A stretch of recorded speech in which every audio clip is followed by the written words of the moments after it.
Hello नमस्ते कक्षा 10 का बाबु नानीहरू। आज म तिमीलाई एउटा कुरा खुलेर भन्छु।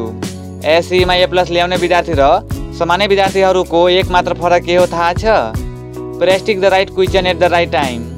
एसई 2082 को सबैभन्दा धेरै सोधिने च्याप्टर सेट र सीडीसीले भर्खरै निकालेको अप्सनल म्याथ मोडल क्वेसन 2080 को यो नै तिम्रो नतिजा पल्टाउने गोल्डन की हो। आजको यो भिडियोमा म तिमीलाई कसरी भन्न हिँडेको छैन, म तिमीलाई यो हेर्नै पर्ने कारण देखाउँदैछु। तिमीले यहाँदेखि सिक्ने ट्रिक्स, स्टेप र एप्रोच एसई फुल मार्क्स ल्याउनेहरूको सिक्रेट वेपन हो। अब मोबाइल छेउमा नछोड, न त स्किप गर। आजको 10 मिनट तिम्रो भविष्य सुरक्षित गर्ने समय हो। अप्सनल म्याथमेटिक्सलाई अप्सनल होइन ए प्लस सब्जेक्ट बनाउँदै आजको भिडियोलाई सुरु गरौ। So let's begin.